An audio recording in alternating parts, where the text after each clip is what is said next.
రబ్బాని తెలుగు కథలు. అందరికీ నమస్కారం. ఈరోజు మనం తెలుసుకోబోతున్న స్టోరీ అమెరికా అల్లుడు. అది ఒక అందమైన గ్రామము. ఆ గ్రామంలో రామకృష్ణ సురేఖ దంపతులు నివసించేవారు. రామకృష్ణ ఆ ఊరిలోనే పెద్ద భూస్వామి. సురేఖ భర్త అడుగు జాడల్లోనే నడిచే ఉత్తమ ఇల్లాలు. వాళ్ళకి 2 సంతానం. కొడుకు పేరు ప్రకాష్, అతని భార్య పేరు చంద్రకళ. ప్రకాష్కు పెళ్లి జరిగి 3 సంవత్సరాలవుతున్నా వారికి సంతానం కలగలేదు. ఇక రామకృష్ణ కూతురు పేరు వైశాలి. వైశాలి డిగ్రీ చదువుతుంది. రామకృష్ణ వ్యవసాయం పనులు చేయించేవాడు. అలాగే తమకున్న వ్యాపారాలను కూడా చూసుకునేవాడు. ఇలా ఆ ఊరి కట్టుబాట్లు కూడా చాలా కఠినంగా ఉంటాయి. ఆ ఊరిలోని ఆడపిల్లలు మగపిల్లలు కలిసి మాట్లాడుకోవడం, తిరగడం, ప్రేమ అంటూ వెకిలి చేష్టలు చేయడం నిషిద్ధం. ఒకవేళ ఆ ఊరి కట్టుబాట్లను ఎవరైనా అతిక్రమిస్తే గ్రామ పెద్ద వేసే శిక్ష చాలా కఠినంగా ఉంటుంది. కాబట్టి ఆ ఊరిలో ఆడపిల్లలు కాని మగపిల్లలు కాని ఊరి కట్టుబాట్లను అతిక్రమించే సాహసం చేసేవారు కాదు. ఇలా జరుగుతుండగా వైశాలి తన డిగ్రీ చదువు పూర్తి చేస్తుంది. ఏమండి, మన అమ్మాయి డిగ్రీ పూర్తి చేసింది. ఆడపిల్లకు పై చదువులు ఎందుకండి? అమ్మాయికి ఒక మంచి సంబంధం చూసి పెళ్లి చేద్దాం. అలాగే సురేఖ, మన ఊళ్ళో డిగ్రీ వరకు చదివిన అమ్మాయి మన కూతురు ఒక్కతే. నేను పంతులు గారికి సంబంధం చూడమని పురమాయిస్తాను. ఇలా ఒకరోజు రామకృష్ణ ఆ ఊరు పెద్ద మనిషి అయిన భూపతిని కలుస్తాడు. రామకృష్ణ గారు, మీ అమ్మాయి చదువు పూర్తయిందా అండి? పూర్తయిందండి. మరి పెళ్లి సంబంధాలేమైనా చూస్తున్నారా? అదేనండి, మొన్న ఈ మధ్య పంతులు గారి దగ్గరికి వెళ్ళాను.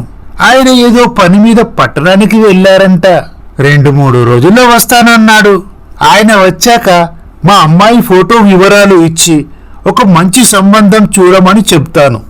రామకృష్ణ గారు, నేను మీకు ఒక విషయం చెబుతాను. నేను మా అమ్మాయికి 10 సంవత్సరాల క్రితమే అమెరికా సంబంధం చూసి పెళ్లి చేశాను. అబ్బాయి చాలా మంచివాడు. అమ్మాయికి 2 పిల్లలు. వాళ్ళ కాపురం ఎంతో చూడముచ్చటగా ఉంటుంది. రామకృష్ణ గారు, మీరు 100 ఎకరాల భూస్వామి.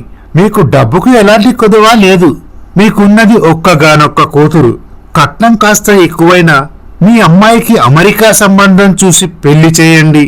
మీ ఆస్తికి తగ్గ సంబంధం చూసినట్లుంటుంది. మీ అమ్మాయి కూడా అక్కడ సంతోషంగా ఉంటుంది. భూపతి గారు, అమెరికాలో మన కట్టుబాట్లు సాంప్రదాయాలు ఉంటాయంటారా? మీరేం దిగులు చెందని అవసరం లేదు. అమెరికాలోనూ కూడా మన సాంప్రదాయాలు కట్టుబాట్లు తూచా తప్పకుండా పాటిస్తారు. ఇక మీరేం ఆలోచించకండి. మీ అమ్మాయికి అమెరికా సంబంధం చూసి పెళ్లి చేయండి. అలాగేనండి. ఈ విధంగా జరుగుతుండగా రామకృష్ణ పంతులు గారింటికి వెళ్తాడు. నమస్కారం అండి పంతులు గారు. నమస్కారం. చెప్పండి రామకృష్ణ గారు. పంతులు గారు, మా అమ్మాయి డిగ్రీ పూర్తి చేసింది. అమ్మాయికి నా అంతస్తుకు తగ్గట్టు అమెరికాలో స్థిరపడ్డ అబ్బాయికి ఇచ్చి పెళ్లి చేయాలన్నదే నా కోరిక. ఇక కట్న కానుకలు లాంఛనాలు ఘనంగానే ఇచ్చుకుంటాం అంటూ అమ్మాయి ఫోటో వివరాలు రామకృష్ణ పంతులు గారికి ఇస్తాడు. రామకృష్ణ గారు, నేను ఒక మంచి సంబంధం చూశాక మీకు కబురు చేస్తానండి. ఈ విధంగా జరుగుతుండగా పంతులు గారు పెళ్లి సంబంధం తీసుకుని రామకృష్ణ ఇంటికి వస్తాడు. రామకృష్ణ గారు, ఈవిడ పేరు దుర్గమ్మ. వాళ్ళ పెద్ద కోడలు వసుంధర. ఇక వాళ్ళ చిన్న కొడుకు పేరు చరణ్.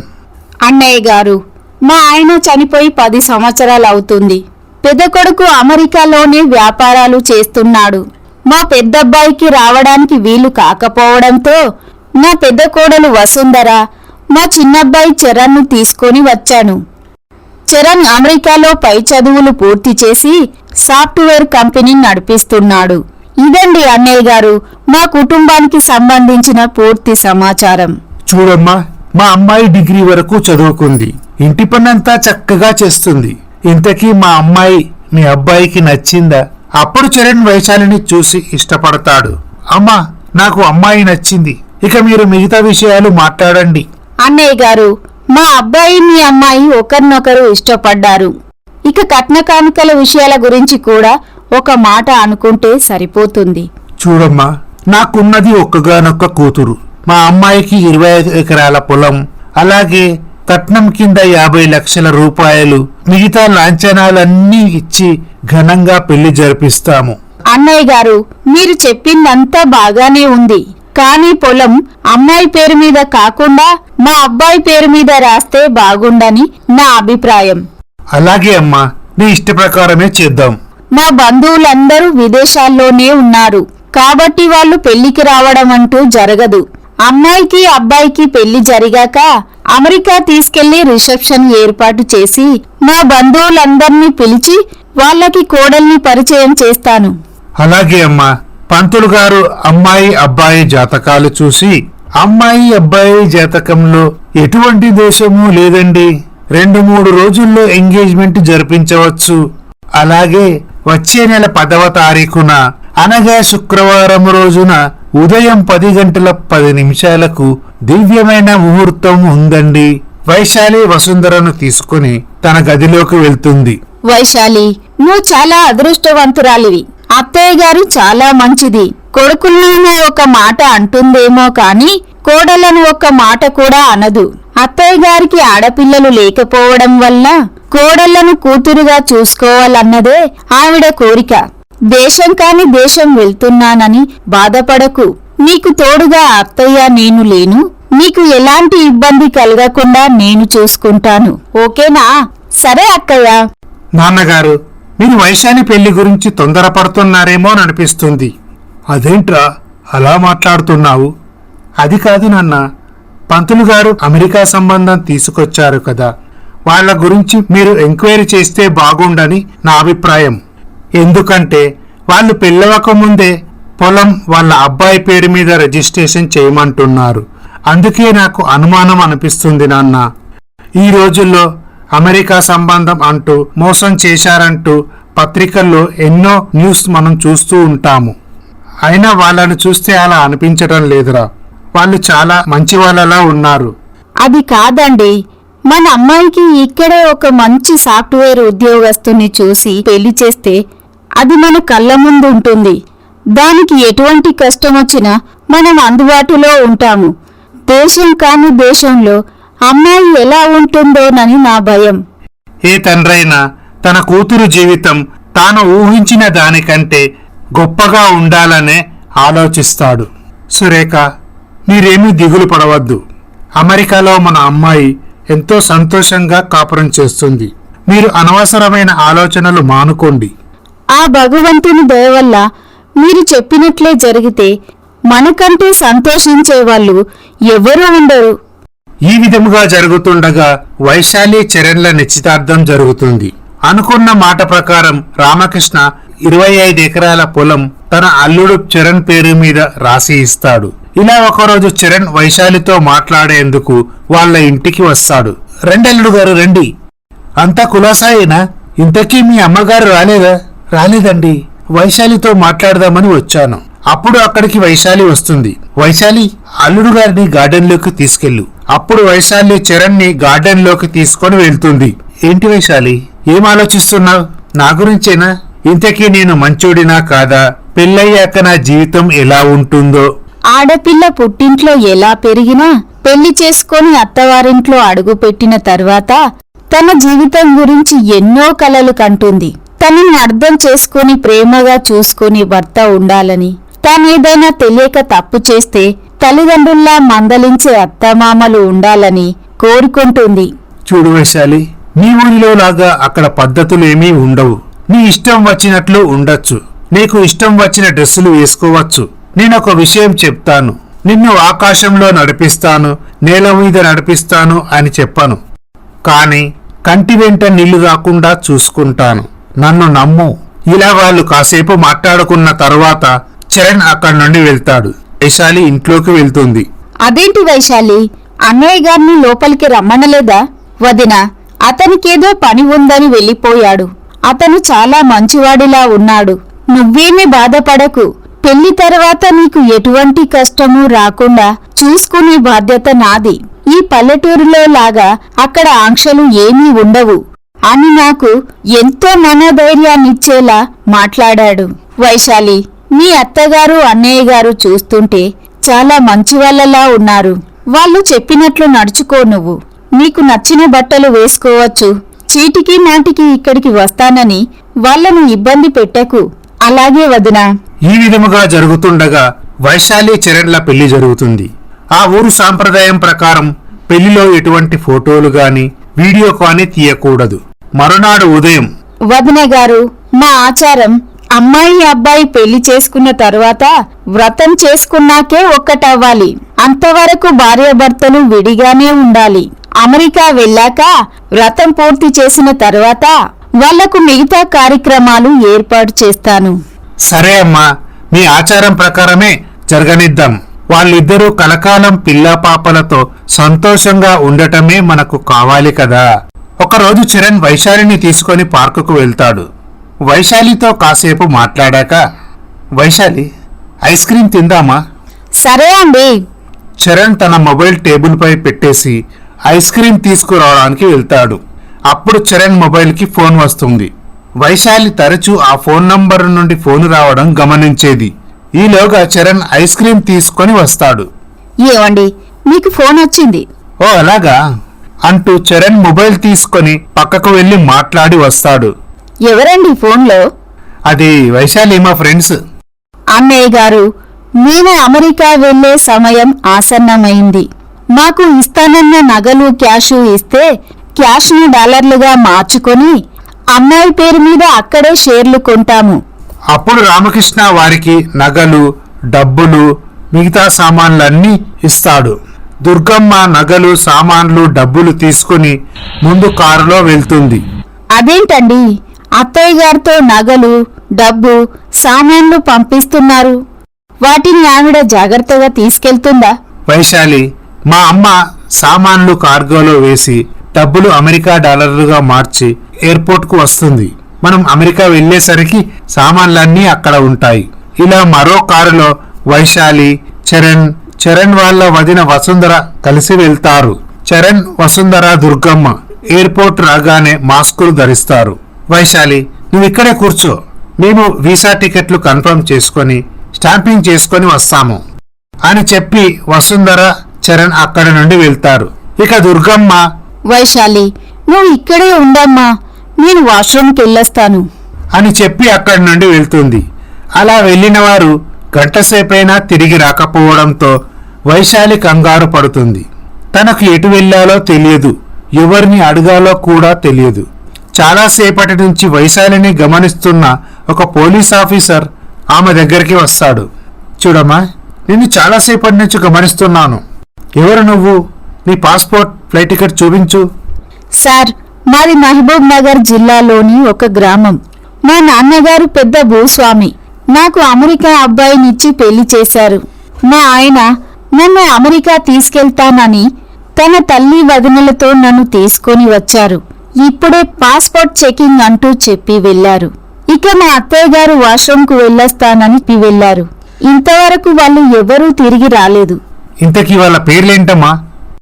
నా పేరు వైశాలి, మా ఆయన చరణ్, వాళ్ళ అమ్మగారి పేరు దుర్గమ్మ, ఇక నా తోటి కోడలి పేరు వసుంధర.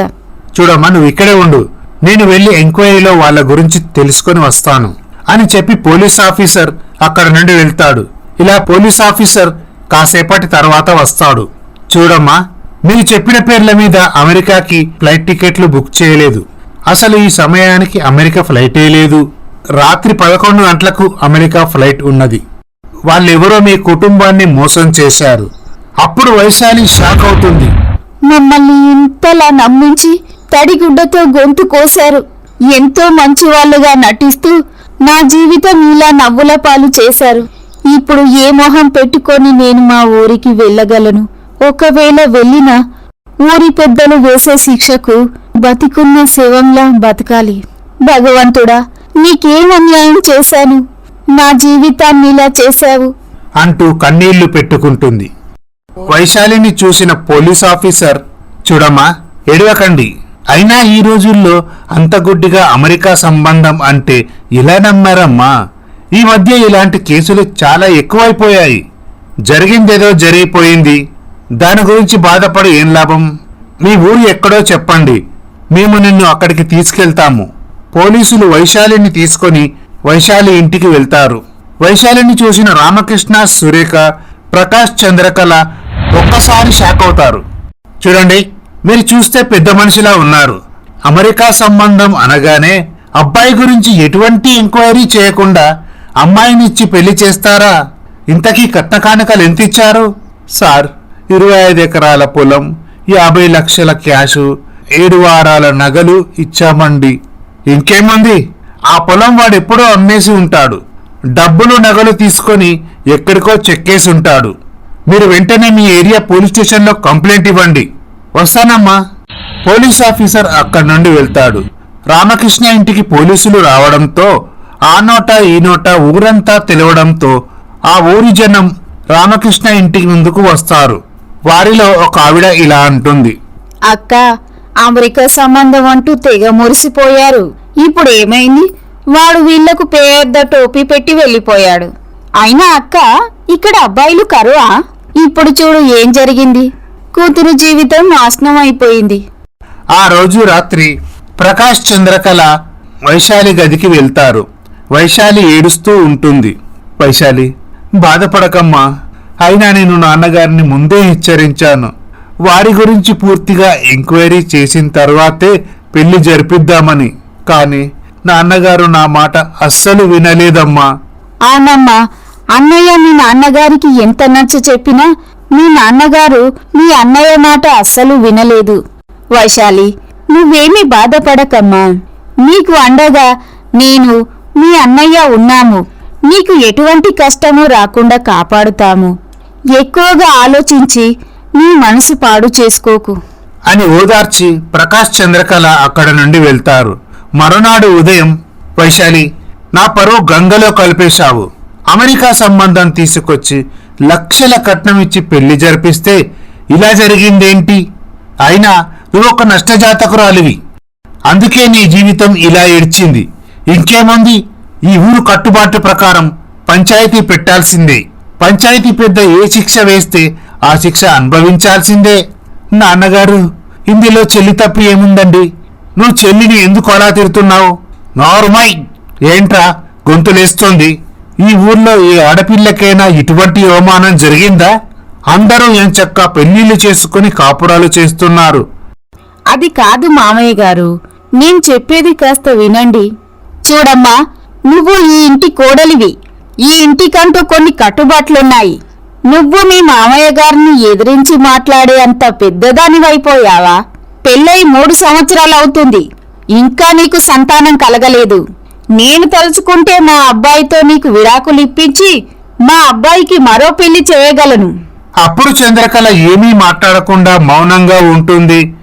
మరునాడు ఉదయం పంచాయతీలో పంచాయతీ పెద్ద పాపారావు, రామారావు గారు, ఈ ఊరు కట్టుబాటు ప్రకారం ఆడపిల్ల పెళ్లి చేసుకున్న తర్వాత అత్తారింట్లో తన భర్తతోనైనా ఉండాలి.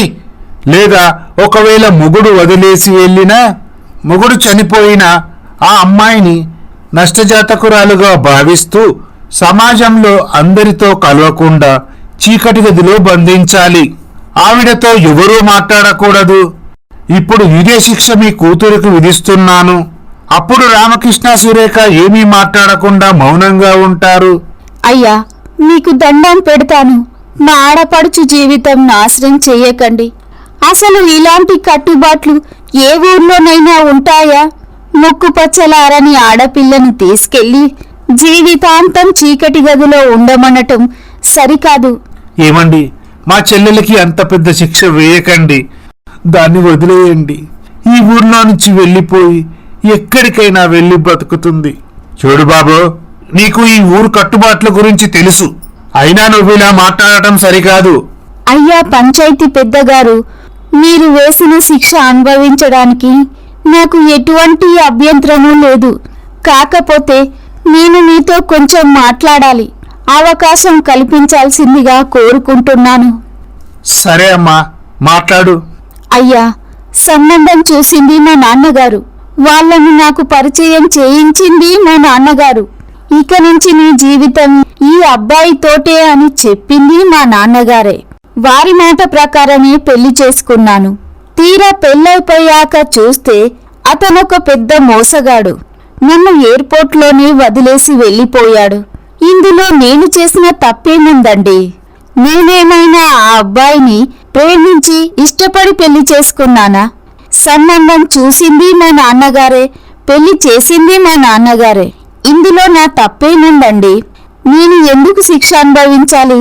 ఏ పంచాయతీలోనైనా తప్పు చేసిన వాళ్ళకే శిక్ష పడుతుంది. అయితే ఇప్పుడు ఏం చేద్దామంటావమ్మా? తప్పు ఎవరు చేసినా తప్పే. అది ఎలాగో జరిగిపోయింది. దాన్ని సరిదిద్దుకునే అవకాశం ఇవ్వండి. మా కుటుంబాన్ని మోసం చేసిన వ్యక్తిని 2 నెలల్లోగా తీసుకొచ్చి ఈ పంచాయతీలో నిలబెడతాను. ఒకవేళ నేను అతన్ని తీసుకురాకపోతే మీరు ఏ శిక్ష వేసినా తూచా తప్పకుండా అనుభవిస్తాను. దయచేసి ఒక్క అవకాశం ఇవ్వండి. అప్పుడు ఆ ఊరి పంచాయతీ పెద్ద ఇలా అనుకుంటాడు, అయినా ఈ అమ్మాయి తప్పేంటి? తల్లిదండ్రులు సంబంధం చూసి పెళ్లి చేశారు. పెళ్లి కొడుకు మోసగాడు. అయితే ఈ అమ్మాయి మాత్రం ఏం చేస్తుంది? ఈ అమ్మాయికి ఒక అవకాశం ఇచ్చి చూద్దాం. చూడమ్మా, మీ ఇష్ట ప్రకారమే 2 నెలల సమయం ఇస్తున్నాను. ఈలోగా నువ్వు ఆ అబ్బాయిని తీసుకువచ్చి ఈ పంచాయతీలో నిలబెట్టాలి. లేదంటే మీ కుటుంబం ఆస్తిపాస్తులన్నీ స్వాధీనం చేసుకుని మీ కుటుంబం మొత్తాన్ని ఈ ఊరు నుండి వెలివేస్తాము. అయ్యా పంచాయతీ పెద్దగారు, మా చెల్లెలికి లోక జ్ఞానం తెలియదు. ఆడపిల్ల, అందులోనూ ఒంటరిగా ఆ అబ్బాయిని వెతకాలంటే మాటలా? తనకు తోడుగా నేను వెళ్తానండి. దయచేసి కాదనకండి. కుదరదు బాబో, అమ్మాయి ఒక్కతే వెళ్ళాలి. ఇంట్లో నుండి ఇంకెవరు కూడా ఆమెతో వెళ్ళకూడదు. ఇక ఇదే పంచాయతీ తీర్పు. చంద్రకళ ఒక బ్యాగులో వైశాలి బట్టలతో పాటు తన అత్తమామలకు తెలియకుండా నగలు, 2 లక్షల రూపాయలు పెడుతుంది. అలాగే ప్రకాష్ ఒక లెటరు రాసి పెడతాడు. ఇలా ప్రకాష్, చంద్రకళ వైశాలిని బస్టాండుకు తీసుకొని వస్తారు. అమ్మా వైశాలి, ఈ ఊర్లో పుట్టడమే నువ్వు చేసిన పెద్ద తప్పమ్మా. ఎవరో చేసిన కర్మకు నువ్వు శిక్ష అనుభవించాల్సి వస్తుంది తల్లి. వైశాలి, ఆ అమెరికా అబ్బాయి గురించి నీకేమైనా వివరాలు తెలుసా? వదిన, ఆయనకి 4-5 సార్లు ఒక ఫోన్ నంబర్ నుండి కాల్స్ వచ్చాయి. ఆ ఫోన్ నంబర్తో ఆయన అడ్రస్ కనుక్కొని నేను ఆయన ఆచూకీ తెలుసుకోగలనన్న నమ్మకం నాకుంది. సరే అమ్మా, జాగ్రత్త అని చెప్పి వాళ్ళు వైశాలిని పట్టణానికి పంపిస్తారు. ఇలా వైశాలి పట్టణానికి వెళ్తుంది. వైశాలి తన వదిన ఇచ్చిన బ్యాగులో ఏమున్నాయోనని చూస్తుంది. అందులో 2 జతల బట్టలు, అలాగే బంగారు నగలు, 2 లక్షల రూపాయలు, ఒక ఉత్తరం కూడా ఉంటుంది. వైశాలి ఆ ఉత్తరం తీసి చదువుతుంది. అమ్మా వైశాలి, పెళ్లి చేసుకొని అత్తవారింటికి వెళ్ళి బావగారితో సంతోషంగా ఉంటావని ఎన్నో కలలు కన్నాను. కానీ నీకు ఇటువంటి పరిస్థితి వస్తుందని నేను కలలో కూడా ఊహించలేదమ్మా. ఒక్క విషయం చెబుతాను, నీకు బావగారి ఆచూకీ తెలిస్తేనే మన ఊరిలో అడుగుపెట్టు. లేదంటే పట్టణంలోనే ఏదైనా ఉద్యోగం చేసుకుంటూ నీ జీవితాన్ని కొనసాగించమ్మా. దయచేసి మన ఊరికి మాత్రం రావద్దు. ఇక మా గురించి నువ్వు దిగులు చెందొద్దు. పంచాయతీ పెద్ద మాకు ఎటువంటి శిక్ష వేసినా మేము అనుభవిస్తాం. కానీ వైశాలి, నువ్వు ఇక్కడికి వస్తే మన పంచాయతీ పెద్ద వేసే శిక్ష అనుభవిస్తే చూసి తట్టుకునే ధైర్యం ఈ అన్నయ్యకు లేదమ్మా. ఎటువంటి కష్టం వచ్చినా ధైర్యంగా ఎదుర్కొని జీవితాన్ని కొనసాగించు. అంతేగాని ఎటువంటి అఘాయిత్యానికి పాల్పడద్దు. నాకు తెలుసమ్మా, నువ్వు మనల్ని మోసం చేసిన వాడిని తీసుకొచ్చి పంచాయతీలో నిలబడతావని. ఈ అన్నయ్య ఆశీస్సులు నీకెప్పటికీ ఉంటాయమ్మా. ఇట్లు మీ అన్నయ్య. అన్నయ్య, చెయ్యని తప్పుకు కన్న తల్లిదండ్రులే నన్ను పంచాయతీలో దోషిగా నిలబెట్టారు. వదినా, నువ్వు నాకు శిక్ష పడకూడదని శతవిధాలుగా ప్రయత్నాలు చేశారు. ఆ భగవంతుని దయ వల్ల పంచాయతీ పెద్ద నాకు ఒక అవకాశం ఇచ్చాడు. ఎంత కష్టమైనా ఆ నీచుడిని వెతికి పట్టుకొని మన పంచాయతీ పెద్ద ముందు నిలబెడతాను. వైశాలి హోటల్లో ఒక రూమ్ తీసుకొని ఉంటుంది. ఇలా వైశాలి చరణ్ మొబైల్కి ఏ నంబర్ నుండి కాల్ వస్తుందో ఆ నంబరుకి తన మొబైల్ నుండి కాల్ చేస్తుంది. అయితే కాల్ రింగ్ అవుతుంది, కానీ ఎవరూ లిఫ్ట్ చేయరు. అప్పుడు వైశాలి ఆ నంబర్ నెట్వర్క్ కంపెనీ ఆఫీస్కు వెళ్తుంది. ఏమండి, ఈ నంబర్ అడ్రస్ చెప్పగలరా? అలా చెప్పకూడదండి. అది మా కంపెనీ రూల్. ప్లీజ్ దయచేసి ఈ నంబర్ యొక్క అడ్రస్ చెప్పండి. అది నాకు చాలా అవసరం. నేను ఒక అబ్బాయి చేతిలో మోసపోయాను. అతన్ని వెతుక్కుంటూ వచ్చాను. నన్ను మోసం చేసిన అబ్బాయికి ఈ నంబర్ నుండే కాల్స్ వచ్చాయి. ఈ నంబర్ యొక్క అడ్రస్ మీరు తెలియజేశారనుకోండి, ఆ అబ్బాయి యొక్క అడ్రస్ నాకు దొరుకుతుంది. దయచేసి ఈ చిన్న సహాయం చేసి నా జీవితాన్ని నిలబెట్టండి. అప్పుడు ఆ అమ్మాయి, చూడమ్మా, మీకు అడ్రస్ ఇస్తాను, కానీ మీరు ఎవరికీ చెప్పకూడదు. అలాగేనండి. ఆ అమ్మాయి ఫోన్ నంబర్ యొక్క అడ్రస్ చెబుతుంది. సరే అండి, చాలా థ్యాంక్స్. వైశాలి హోటల్ రూమ్కి వచ్చి తన బట్టలు సర్దుకొని ఆటో తీసుకొని ఆ ఫోన్ నంబర్ యొక్క ఇంటి అడ్రస్ కు బయలుదేరుతుంది. అక్కడికి వెళ్లేసరికి అదొక ఖరీదైన భవనం. అప్పుడు వైశాలి ఇలా అనుకుంటుంది, ఈ ఇంట్లో ఫోన్ నంబర్ నుండే చరణ్కు కాల్ వచ్చిందంటే చరణ్కి ఈ ఇంట్లో వాళ్ళకి ఏదో సంబంధం ఉండే ఉంటుంది. ఎలాగైనా ఈ ఇంట్లో ఉండి చరణ్ ఆచూకీ తెలుసుకోవాలి. లోపలికి వెళ్తుంటే సెక్యూరిటీ గార్డ్, చూడమ్మా, ఎవరు మీరు? ఎవరిని కలవాలి? అమ్మగారిని కలవాలని వచ్చాను. సరే అండి, మీరిక్కడ వెయిట్ చేయండి. ఈలోగా ఆ ఇంట్లో పని మనిషి అటుగా వెళ్తుండగా, చూడమ్మా, ఈ ఇంట్లో దుర్గమ్మ, చరణ్, వసుంధర అనే వాళ్ళున్నారా? లేదండి, ఆ పేరు గల వారు ఇంట్లో ఎవరూ లేరు. పార్వతమ్మ గారు, వారి అబ్బాయి విశాల్ ఉంటారు. మధ్య మధ్యలో వాళ్ళ చుట్టాలు వస్తూ పోతూ ఉంటారు. లోపలికి వెళ్ళాలంటే ఎలాగమ్మా? లోపలికి వెళ్ళాలంటే వారి బంధువులైనా ఉండాలి, లేదా ఈ ఇంట్లో పని చేయడానికి వచ్చిన వాళ్ళైనా ఉండాలి అని చెప్పి ఆ అమ్మాయి అక్కడ నుండి వెళ్తుంది. అప్పుడు వైశాలి సెక్యూరిటీ వద్దకు వెళ్లి, నేను అమ్మగారిని కలవాలి, వాళ్ళ దూరపు బంధువుని. అవునా అండి, ఇందాక మీరు ఈ విషయం చెప్పలేదు. మీరు లోపలికి వెళ్ళండి. వైశాలి లోపలికి వెళ్తుంది. ఎవరమ్మా నువ్వు? అమ్మా, దుర్గమ్మ, చరణ్ వాళ్ళు, ఆ పేరు గల వాళ్ళు ఎవరూ ఇక్కడ లేరమ్మా. అది కాదమ్మా, నేను ఒక అనాథని. అనాథాశ్రమంలో ఉంటూ డిగ్రీ వరకు చదువుకున్నాను. ఆ ఆశ్రమంలో పనిచేసే దుర్గమ్మ, చరణ్, వసుంధర అనే వాళ్ళు మీ గురించి చెప్పారండి. మీరు చాలా మంచివారని, ఎన్నో అనాథాశ్రమాలకు, వృద్ధాశ్రమాలకు ఆర్థిక సహాయం చేసి ఎంతో మంది అభాగ్యుల ఆకలి తీరుస్తున్నారని చెప్పారు. దాందేముందమ్మా, ఆ భగవంతుడు మనకిచ్చిన దాంట్లో చేతనైనంత సహాయం చేయడం మన కర్తవ్యం. ఇంతకీ నీకేం కావాలమ్మా? ఏదైనా డొనేషన్ కోసం వచ్చావా? లేదండి, నేను బయట ఏదైనా ఉద్యోగం వెతుక్కుందామంటే ఆడదాన్ని, ఈ సమాజంలో ఒంటరి ఆడది బ్రతకడం ఎంత కష్టమో మీకు తెలుసు. మీరు ఏదైనా ఉద్యోగం ఇస్తే నేను ఇక్కడే ఉండి చేసుకుంటానమ్మా. చూడమ్మా, మా బంధువులు ఎంతో మంది వచ్చి తిష్టవేసి రాబందుల్లా తినేసి వెళ్తుంటారు. వాళ్లతో పోలిస్తే నీలాంటి దిక్కులేని ఆడబిడ్డకు ఒక ఉద్యోగం ఇస్తే పోయేదేముందమ్మా? కానీ ఇక్కడ ఉద్యోగాలేమీ లేవు. అలా అనకండమ్మా, మీకు దండం పెడతాను. మీరు ఉద్యోగం ఇస్తారన్న నమ్మకంతో వచ్చాను. చూడమ్మా, ఇక్కడున్న పనివాళ్ల మీద మొత్తం అజమాయిషీ నాదే. కానీ నాకీ మధ్య చూపు సరిగా కనిపించడం లేదు. పనివాళ్లు ఏం చేస్తున్నారో నాకు తెలియట్లేదు. వీళ్ళందరి మీద సూపర్వైజర్గా ఉద్యోగం చేస్తూ నాకు తోడుగా ఉంటావా? తప్పకుండా అమ్మా, నీకు ఇక్కడే ఒక గది ఇస్తాము. భోజన ఏర్పాట్లు కూడా మేమే చూసుకుంటాము. జీతం డబ్బుల గురించి మా అబ్బాయి విశాల్ నీతో మాట్లాడతాడమ్మా. ఈ ఆస్తి అంతటికీ వారసుడు వాడే. ఆ రోజు సాయంత్రం విశాల్ ఇంటికి వస్తాడు. వైశాలిని చూసి, ఎవరండి మీరు? నా పేరు వైశాలి అండి. నన్ను సూపర్వైజర్గా మీ అమ్మగారు నియమించారు. అప్పుడు పార్వతమ్మ అక్కడికి వస్తుంది. అమ్మా, ఈ అమ్మాయి ఎవరు? ఈ అమ్మాయి ఒక అనాథ బాబు. డిగ్రీ వరకు అనాథాశ్రమంలో చదువుకొని ఉద్యోగం గురించి వచ్చింది. పాపం ఒంటరి ఆడపిల్ల. ఉద్యోగం గురించి ఆఫీసుల చుట్టూ తిరుగుతుంటే ఎవరూ ఉద్యోగం ఇవ్వకపోగా ఈ అమ్మాయి గురించి అసభ్యంగా మాట్లాడుతున్నారంట. మీ తాతయ్య గారు ఎన్నో ఆశ్రమాలకు సహాయం చేశారు. అందులో ఎవరో మన గురించి చెప్పారంట. మన ఇంటిని వెతుక్కుంటూ వచ్చింది. నాకా ఎలాగో వయసైపోతుంది. ఈ పనివాళ్లను చూసుకోవడం నాకు ఇబ్బందిగానే ఉంది.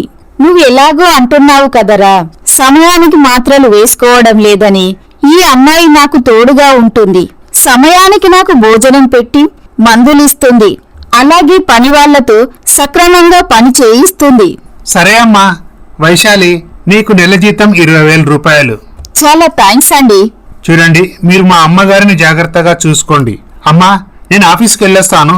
ఈ విధముగా జరుగుతుండగా అనతి కాలంలోనే వైశాలి పార్వతమ్మకి ఎంతో దగ్గరవుతుంది. కాని వైశాలికి మాత్రం ఆ ఇంట్లో దుర్గమ్మ, చరణ్, వసుంధరల గురించి ఎటువంటి ఆధారము లభించదు. ఇలా ఒకరోజు, అమ్మా, మీకు కంటి చూపు సరిగా కనపడటం లేదు కదా, హాస్పిటల్కి వెళ్దాం పదండి. ఇప్పుడు హాస్పిటల్కి ఎందుకమ్మా? నా గురించి అన్ని నువ్వే దగ్గరుండి చూసుకుంటున్నావు కదా. అదేం కుదరదమ్మా, మీరు హాస్పిటల్కి రావాల్సిందే. సరే అమ్మా, మా అబ్బాయికి ఫోన్ చేసి చెప్పు. వాడు వచ్చేసరికి మనం ఇంట్లో లేకపోతే కంగారు పడతాడు. అప్పుడు వైశాలి విశాల్కి ఫోన్ చేస్తుంది. హలో సార్, నేను వైశాలిని మాట్లాడుతున్నానండి. చెప్పు వైశాలి. మీ అమ్మగారికి కంటి చూపు సరిగా కనపడటం లేదన్నారు. నేను మీ అమ్మగారిని ఆస్పత్రికి తీసుకెళ్లి చెకప్ చేయించుకొని తీసుకువస్తాను. సరే వైశాలి, జాగ్రత్త. వైశాలి పార్వతమ్మను హాస్పిటల్కి తీసుకెళ్లి చెకప్ చేయిస్తుంది. చూడండి, మీ అమ్మగారికి వయసైపోతుంది కదా, ఈ స్పెట్స్ వాడండి. అలాగే ఈ ఐ డ్రాప్స్, మందులు వారం రోజుల పాటు వాడండి. ఆ రోజు సాయంత్రం విశాల్ ఇంటికి వచ్చాక, వైశాలి, డాక్టర్ ఏమన్నాడు? డాక్టర్ భయపడాల్సిందేమీ లేదని చెప్పి స్పెట్స్, ఐ డ్రాప్స్, కొన్ని మందులు రాసిచ్చాడండి. Thank you Vaishali. మా అమ్మగారి గురించి నువ్వు ఇంత శ్రద్ధ తీసుకుంటావని నేను అనుకోలేదు. సార్, మీరు నాకు థ్యాంక్స్ చెప్పడం ఏంటండి? అది నా బాధ్యత. ఈ విధంగా జరుగుతుండగా ఒకరోజు, వైశాలి, అమ్మ భోంచేసిందా? ఇప్పుడే భోజనం చేసి మాత్రలు వేసుకొని విశ్రాంతి తీసుకుంటుంది. నేను ఆఫీస్కి వెళ్తున్నాను. ఇంట్లో ఒక్కదాని ఏం చేస్తావు? నాతో ఆఫీస్కి వస్తావా? అప్పుడు వైశాలి ఇలా అనుకుంటుంది. ఒకవేళ ఆఫీస్లోనైనా చరణ్ ఆచూకీ ఏమైనా లభిస్తుందేమో. విశాల్ వైశాలిని ఆఫీస్కు తీసుకొని వెళ్తాడు. ఆఫీసులో వైశాలి ఎంప్లాయీస్ అందరి డీటెయిల్స్ చెక్ చేస్తుంది. కానీ చరణ్ ఆచూకీ మాత్రం లభించదు. వైశాలికి అర్థం కాదు, అసలు చరణ్ ఎక్కడుంటున్నాడో ఏంటో. ఈ విధముగా జరుగుతుండగా, ఏవండి, వైశాలి పట్టణంలో ఎన్ని ఇబ్బందులు పడుతుందో. చిన్నప్పటి నుండి మనల్ని విడిచిపెట్టి ఎక్కడికి వెళ్ళలేదు. అవును చంద్రకళ, అందుకే అంటారు, చదువు పాఠాలు నేర్పి పరీక్షలు పెడుతుంది, జీవితం పరీక్ష పెట్టి పాఠాలు నేర్పుతుంది. చంద్రకళ, వైశాలి అనుకున్నది సాధిస్తుంది. ఆ నీచుడు ఎక్కడున్నా తీసుకొచ్చి పంచాయతీలో నిలబెడుతుంది. నాకా నమ్మకం ఉంది. మంచివారికి ఆ భగవంతుడు ఎప్పుడూ అన్యాయం చేయడు. ఇటు రామకృష్ణ తన కూతురు ఇంట్లో నుంచి వెళ్ళిపోయినప్పటి నుండి తాను చేసిన తొందరపాటు వల్లే తన కూతురు జీవితానికి ఇటువంటి పరిస్థితి వచ్చిందని తనలో తానే మదనపడేవాడు. సురేఖ, నేను తప్పు చేశాను. మన అబ్బాయి ప్రకాష్ కూడా నన్ను ముందే హెచ్చరించాడు, కానీ నేను వాడి మాటలు లెక్క చేయలేదు. అమ్మా వైశాలి, ఎక్కడున్నావమ్మా? నేను తప్పు చేసి నిన్ను నానా మాటలు అని చాలా బాధ పెట్టాను, నన్ను క్షమించమ్మా అంటూ కన్నీళ్లు పెట్టుకుంటాడు. బాధపడకండి, మన అమ్మాయి తప్పకుండా ఆ నీచుణ్ణి తీసుకొచ్చి పంచాయతీలో నిలబెడుతుంది. ఆ నమ్మకం నాకుంది అని సురేఖ రామకృష్ణకి ధైర్యం చెబుతుంది. వైశాలి, ఈరోజు సండే కదా, సరదాగా అలా బయటికి వెళ్దాం, వస్తావా? ఒకవేళ చరణ్ బయట కనిపించొచ్చు అని అనుకుంటుంది. సరే సార్, వెళ్దాం. విశాల్ వైశాలిని తీసుకుని పార్కుకు వెళ్తాడు. వైశాలితో అక్కడ కాసేపు మాట్లాడి కారులో సిటీ మొత్తం తిప్పి చూపిస్తాడు. వైశాలికి చరణ్ ఆచూకీ మాత్రం లభించదు. అప్పుడు వైశాలి పంచాయతీ పెద్ద ఇచ్చిన సమయం దగ్గర పడుతుంది, కానీ ఈ చరణ్ ఆచూకీ మాత్రం లభించలేదని కంగారు పడుతుంది. ఇలా ఒకరోజు, అమ్మా, నీతో ఒక విషయం చెప్పాలి, కానీ అది... చెప్పరా, నా ముందు సిగ్గుపడతావేంటి? అది కాదమ్మా, వైశాలి గురించి నీ అభిప్రాయం ఏంటి? వైశాలి మనసు కల్మషం లేని స్వచ్ఛమైన పాల వంటిదిరా. అటువంటి అమ్మాయి కోడలుగా ఏ ఇంట్లో అడుగు పెడితే ఆ ఇంట్లో సుఖ సంతోషాలు వెల్లువిరుస్తాయి. ఎందుకురా ఆ అమ్మాయి గురించి ఇంతలా అడుగుతున్నావు? ఒకవేళ వైశాలి ఈ ఇంటి కోడలుగా వస్తే ఎలా ఉంటుందమ్మా? అంతకన్నా అదృష్టమా? రేపే మనం ఆ అమ్మాయితో మాట్లాడదాం. మరునాడు ఉదయం వైశాలి, నీతో ఒక విషయం మాట్లాడాలి. చెప్పండమ్మా, ఏంటా విషయం? మా అబ్బాయి గురించి నీ అభిప్రాయం ఏంటమ్మా? మీ అబ్బాయికేంటండి? దొరబాబు, అందంలోనూ గుణంలోనూ అతనికి సాటిరారెవ్వరు. ఎంతో పుణ్యం చేసుకుంటే తప్ప అతనిలాంటి భర్త లభించడు. అయితే మా అబ్బాయిని పెళ్లి చేసుకుంటావా అమ్మా? అప్పుడు వైశాలి ఒక్కసారిగా షాక్ అవుతుంది. ఈ పెళ్లి జరగదండి. అదేంటి వైశాలి, నేనంటే నీకు ఇష్టం లేదా? నేను నిన్ను ఎంతగానో ఇష్టపడుతున్నాను. నీ గురించి నా అలవాట్లు పద్ధతులు మార్చుకున్నాను. మా అమ్మగారు కూడా నిన్ను ఎంతో ప్రేమగా చూసుకుంటున్నారు. వైశాలి, నువ్వు నన్ను పెళ్లి చేసుకోవడం ఇష్టం లేకే అబద్ధం చెప్తున్నావు. నీకు పెళ్ళైందంటే నేను నమ్మను. నిన్ను వదిలే ప్రసక్తే లేదు. నన్ను క్షమించండి. నేను మీ దగ్గర ఒక నిజం దాచాను. దేవుని మీద ప్రమాణం చేసి చెబుతున్నాను, నువ్వు చాలా మంచివాడివి. విశాల్, మీరంటే నాకు చాలా గౌరవం. మీతో కలిసి స్నేహంగా గడిపిన రోజులు నా జీవితంలో నేను ఎప్పటికీ మర్చిపోలేను. నా జీవితం గురించి మీకు ఎలా చెబితే అర్థమవుతుందండి? నేను అనాథను కాను. మాది మహబూబ్ నగర్ జిల్లాలోని ఒక గ్రామం. మా నాన్నగారు పెద్ద భూస్వామి. మా ఊరికంటూ కొన్ని కట్టుబాట్లు ఉన్నాయి. నేను చెప్పింది నిజమండి. నాకు పెళ్ళైపోయింది. ఈ మాటలు విన్న పార్వతమ్మ, విశాల్ షాక్ అవుతారు. ఏంటమ్మా నువ్వు చెప్పింది? నీకు పెళ్ళైపోయిందా? అవునండి. మా నాన్నగారు నాకు అమెరికా సంబంధం తీసుకొచ్చారు.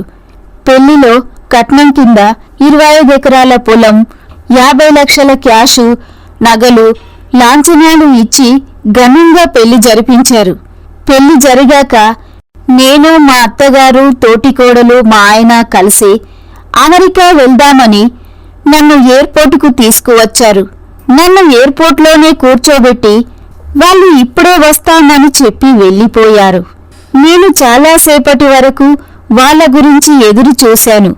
చివరికి నేను తెలుసుకున్న విషయం ఏంటంటే, వాళ్ళు మోసగాళ్ళని. అమ్మా నాన్న ఇచ్చిన పొలం అమ్మేసుకొని డబ్బులు నగలు తీసుకొని అక్కడి నుండి పారిపోయారు. ఇక పోలీసులు నన్ను ఎయిర్పోర్ట్ నుంచి మా ఇంటికి తీసుకెళ్లారు. ఈ విషయం ఊరంతా తెలియడంతో పంచాయతీ పెద్ద మమ్మల్ని పిలిచి పంచాయతీ పెట్టించారు. మా ఊరి కట్టుబాటు ప్రకారం భర్త వదిలేసిన ఆడదాన్ని చీకటి గదిలో ఉంచుతారు. ఆవిడతో ఎవరూ మాట్లాడకూడదు. అప్పుడు నేను ఆ పంచాయతీ పెద్దతో మాట్లాడి, నాకు దయచేసి ఒక అవకాశం ఇవ్వండి, నన్ను పెళ్లి చేసుకొని మోసం చేసిన అబ్బాయిని తీసుకొచ్చి పంచాయతీలో నిలబెడతాను అని పంచాయతీ పెద్ద అనుమతి తీసుకొని, చరణ్ నాతో ఉన్నప్పుడు తరచూ ఈ ఇంటి ఫోన్ నంబర్ నుండి అతనికి కాల్స్ వచ్చేవి. ఫోన్ నంబర్ ద్వారా ఈ ఇంటి అడ్రస్ తెలుసుకొని అతని ఆచూకీ తెలుసుకుందామని నేను ఇక్కడికి వచ్చాను.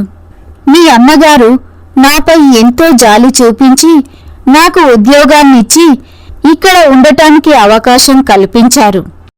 నేను మీతో పాటు ఆఫీస్కు బయటకి వచ్చింది కూడా చరణ్ ఆచూకీ తెలుసుకుందామని. కాని ఇన్ని రోజులు అవుతున్నా నాకు మాత్రం వాళ్ళ ఆచూకీ లభించలేదు. ఇదేనండి అతని ఫోన్ నంబర్ అంటూ మొబైల్ నంబర్ విశాల్కి చూపిస్తుంది. ఈ నంబరా? ఈ నంబరు రాముది కదా. వాడు మమ్మల్ని ఎంత మోసం చేశాడో నీకు తెలియదు. పెళ్లి సంబంధం గురించి మీ ఇంటికి వచ్చిన వాళ్ళు వీరేనా అంటూ విశాల్ వైశాలికి ఫోటో చూపిస్తాడు. అవునండి, దుర్గమ్మ, చరణ్ వాళ్ళ వదిన వసుంధర. వైశాలి, నిజానికి వాళ్ళ పేర్లు అవి కావు. అతని పేరు రాము, వాళ్ళ అమ్మ పేరు లక్ష్మమ్మ. ఆమె అతని వదిన కాదు, అతని భార్య. రాముకు ఇంతకు ముందే పెళ్ళైపోయింది. నీకు వదిన అంటూ పరిచయం చేయించిన అమ్మాయి తన భార్య రాధిక. రాము వాళ్ళ అమ్మా నాన్న మా ఇంట్లోనే పనిచేసేవారు. రాము వాళ్ళ నాన్న చాలా కాలం నుండి నమ్మకంగా పనిచేసేవాడు. ప్రమాదవశాత్తు యాక్సిడెంట్లో చనిపోయాడు. అప్పటి నుంచి రాము వాళ్ళ అమ్మ, రాము దిగులు పడుతూ ఉండేవాళ్ళు. నేను రామును చేరదీశాను. మా అమ్మ కూడా లక్ష్మమ్మకు ధైర్యం చెప్పేది. ఇలా రాము నేను కలిసి చదువుకున్నాము. రాము నాతో చాలా సన్నిహితంగా ఉండేవాడు. మా అమ్మ వాళ్ళని సొంత మనుషుల్లా చూసుకునేది. నేను పై చదువుల నిమిత్తం అమెరికా వెళ్ళినప్పుడు రాముని కూడా తీసుకువెళ్ళాను. అక్కడ మేము పై చదువులు పూర్తి చేసి ఇండియాకు వచ్చాక నేను రాముకి మా ఆఫీసులోనే ఉద్యోగం ఇచ్చాను. అవునమ్మా, మా అబ్బాయి వాడిని ఎంతో ప్రేమగా చూసుకునేవాడు. రాము మా ఆఫీస్లోనే పనిచేసే రాధిక అనే అమ్మాయిని ప్రేమించాడు. ఆ అమ్మాయి తల్లిదండ్రులు ఒప్పుకోకపోవడంతో మా అబ్బాయే వాళ్ళిద్దరికీ పెళ్లి జరిపించి ఇక్కడే ఉంచాడు. వైశాలి, నేను చేసిన పెద్ద తప్పు వాళ్ళని ఇంట్లో పెట్టుకోవడమే. ఎప్పటి నుంచో వాళ్ళు మా ఆస్తిపై కన్నేశారని నేను గ్రహించలేకపోయాను. రాము ఆఫీసులో జాయిన్ అయినప్పటి నుండి అటు ఆఫీస్ అకౌంట్స్లోనూ తేడా వచ్చేది. ఇటు ఇంట్లో రాధిక, లక్ష్మమ్మ ఖరీదైన నగలు దొంగిలించేవారు. నాకు అనుమానం వచ్చి పని మనిషి రంగయ్యను వాళ్లపై నిఘా పెట్టాను. అప్పుడు నాకు తెలిసిన విషయం ఏమిటంటే మమ్మల్ని ఇద్దరినీ చంపివేసి ఈ ఆస్తి మొత్తం దక్కించుకోవాలని పథకం వేశారు. ఇక అప్పుడే నేను వాళ్లను పోలీసులకు పట్టించాను. ఇలా విశాల్ పని మనిషి రంగయ్యతో, రంగయ్య, మన ఇంట్లో పనిచేసే లక్ష్మమ్మ, వాళ్ళ కొడుకు రాము, రాము భార్య రాధిక, ఇప్పుడు వాళ్ళు ఎక్కడుంటున్నారో ఆచీకి తెలుసుకొని వెంటనే ఇక్కడికి తీసుకురా. అలాగే అయ్యగారు. ఈ విధముగా జరుగుతుండగా రంగయ్య వాళ్ళని తీసుకొని వస్తాడు. వాళ్ళు వైశాలిని చూసి ఆశ్చర్యపోతారు. ఏరా, మీ నాన్న మా దగ్గర ఎంతో నమ్మకంగా పనిచేశాడు. అతను ప్రమాదవశాత్తు యాక్సిడెంట్లో చనిపోవడంతో మీ బ్రతుకులు రోడ్డుపాలు అవ్వకూడదని మిమ్మల్ని చేరదీసి నీకు విద్యాబుద్ధులు నేర్పించి నా ఆఫీసులో ఉద్యోగం ఇచ్చి నువ్వు ఇష్టపడ్డ అమ్మాయితోనే నీ పెళ్లి జరిపించి నిన్ను ఇంట్లోనే ఉంచుకున్నాను. ఇంత చేసినా నువ్వు తిన్నింటి వాసాలు లెక్క పెట్టావు. నేను మిమ్మల్ని పోలీసులకు పట్టించినా మీరు మారలేదు. అభం శుభం ఎరుగని ఈ అమ్మాయి జీవితంతో ఆడుకుంటారా? విశాల్ గారు, మమ్మల్ని క్షమించండి.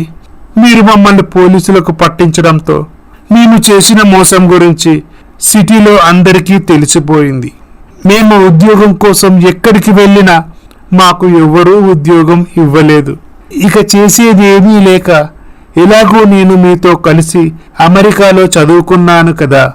అప్పుడు దిగిన ఫోటోలు పంతులు గారికి చూపించి సంబంధం చూడమని చెప్పాను.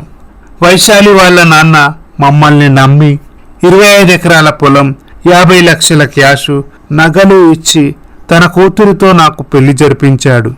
ఇక మా అదృష్టం ఏమిటంటే పెళ్లికి ఫోటోలు కానీ వీడియోలు కానీ తీయకూడదని ఆ ఊరి ఆచారం. అందువల్ల ఇక మేము దొరికే అవకాశమే లేదనుకొని ఎయిర్పోర్ట్లో మేము మాస్కులు ధరించి వైశాలిని అక్కడే వదిలిపెట్టి వెళ్ళిపోయాము. విశాల్, మేం చేసిన పాపాలకు ఆ భగవంతుడు సరైన శిక్షే వేశాడు. వైశాలి వాళ్ళ నాన్నగారిచ్చిన డబ్బులు బెట్టింగుల్లోనూ జూదంలోనూ పెట్టి అనతి కాలంలో అధిక మొత్తంలో డబ్బులు సంపాదించాలని పెట్టుబడి పెట్టాము. కానీ బెట్టింగుల్లో మొత్తం డబ్బులు కోల్పోయాము. అప్పుడు విశాల్ వాళ్ళ అమ్మని వైశాలిని మోసం చేసిన వాళ్ళని తీసుకొని గ్రామ పంచాయతీ పెద్ద ముందు నిలబెడతాడు. పాపారావు గారు, వీళ్ళు అమెరికాలో ఉంటున్నామని రామకృష్ణ గారిని నమ్మించి మోసం చేశారు. ఇటువంటి వారిని వదిలిపెట్టకూడదు. పోలీసులకు పట్టిస్తేనే వారికి సరైన శిక్ష పడుతుంది. నువ్వు చెప్పింది నిజం, అలాగే చేద్దాం.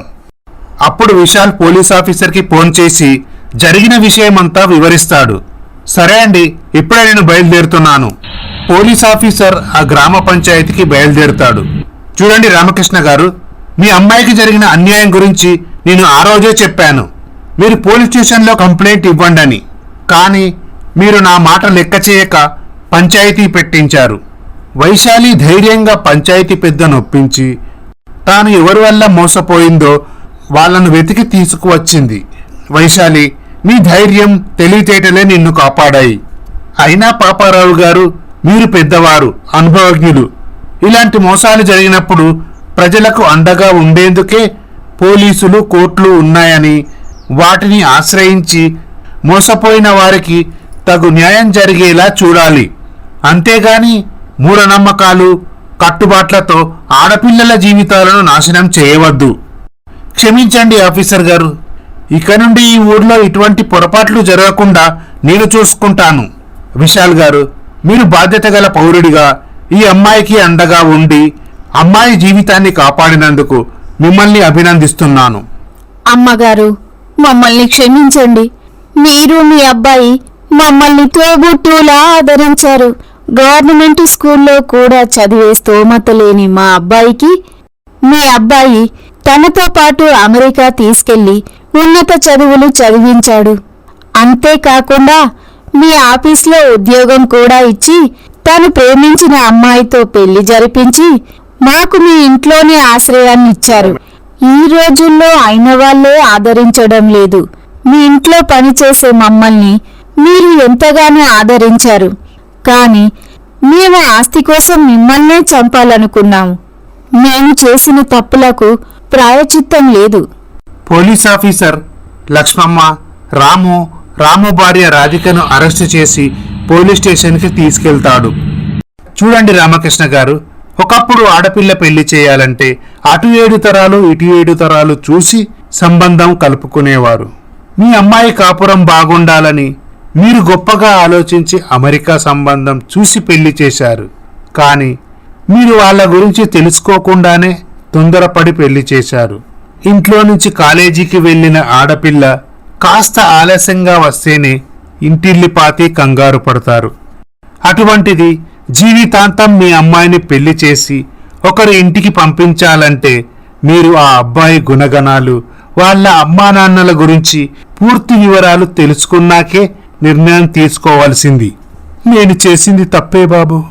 అమ్మా వైశాలి, నేను చేసిన తప్పుకు నువ్వు శిక్ష అనుభవించడం ఏంటమ్మా? అయ్యా పాపారావు గారు, దయచేసి మీరు మా అమ్మాయికి ఎటువంటి శిక్ష విధించవద్దు. నేనే మా అమ్మాయికి సంబంధం చూసి పెళ్లి చేశాను. తప్పు నాది. మీరు ఎటువంటి శిక్ష వేసినా నేను అనుభవిస్తాను. దయచేసి నా కూతుర్ని వదిలిపెట్టండి. అప్పుడు వైశాలి, అయ్యా పంచాయతీ పెద్దగారు, నేనొక 2 నిమిషాలు మాట్లాడొచ్చా? సరే అమ్మా, మాట్లాడు. నన్నొక్క మోసగాడు పెళ్లి చేసుకొని వదిలేసి వెళ్ళిపోయాడు. పంచాయతీ పెద్దయిన మీరు నాకు శిక్ష విధించారు. నేను ఆ నీచుణ్ణి పంచాయతీలో నిలబెడతానని మీ యొక్క అనుమతి తీసుకొని పట్టణానికి వెళ్ళాను. ప్రపంచం ఎంత ముందుకు సాగిపోతుందో నేను అక్కడ తెలుసుకున్నాను. మారుతున్న ప్రపంచానికి అనుగుణంగా మనమే మారాలి. మన కట్టుబాట్లు మారాలి. అప్పుడే మనం ముందుకు సాగిపోగలం. ఈ రోజుల్లో ఆడపిల్లలు మగవారితో సమానంగా పోటీపడి ఎన్నో విజయాలు సాధిస్తున్నారు. నేను ధైర్యం చేసి పట్టణానికి వెళ్ళలేకపోయుంటే నా జీవితం చీకటి గదిలోనే ముగిసేది. నాలా ధైర్యం చెయ్యని ఎందరో ఆడపిల్లల జీవితాలు చీకటి గదిలోనే ముగిసిపోయాయి. దయచేసి ఈ కట్టుబాట్లను, సాంప్రదాయాలను విడనాడి మారుతున్న ప్రపంచానికి అనుగుణంగా ఆడవారికి స్వేచ్ఛా జీవితాన్ని ప్రసాదించాలని కోరుకుంటున్నాను. వైశాలి, చిన్నదానివైనా చాలా బాగా చెప్పావు. ఇక నుండి మనం పాటిస్తున్న ఈ ఆచార సాంప్రదాయాలకు స్వస్తి పలుకుదాం. మారుతున్న కాలానికి అనుగుణంగా మనము మారుదాం. రామకృష్ణ పార్వతమ్మ విశాల్ దగ్గరికి వెళ్తాడు. చూడమ్మా, కన్న తల్లిదండ్రులం, తోబుట్టిన వాడే మా అమ్మాయికి ఎటువంటి సహాయం చేయలేకపోయాం. అటువంటిది మీరు మీ అబ్బాయి మా అమ్మాయి జీవితాన్ని కాపాడారు. ఏమిచ్చి మీ రుణం తీర్చుకోనమ్మా. అన్నయ్య గారు, మీరు మా రుణం తీర్చుకోవాలంటే మీ అమ్మాయిని మా ఇంటి కోడలుగా పంపించండి. నా కూతురు జీవితాన్ని కాపాడటానికి ఆ భగవంతుడే మిమ్మల్ని పంపించాడమ్మా. చాలమ్మా. ఒక ఆడపిల్ల తండ్రికి ఇక ఇంతకంటే ఏం కావాలమ్మా. విశాల్ వైశాలిల పెళ్లి జరుగుతుంది. ఇలా ఈ కథ సమాప్తమవుతుంది. ఈ స్టోరీ కనుక మీకు నచ్చినట్లయితే మా ఛానల్ని సబ్స్క్రైబ్ చేసుకోండి, లైక్ చేయండి, షేర్ చేయండి, కమెంట్ చేయండి. Thank you for watching.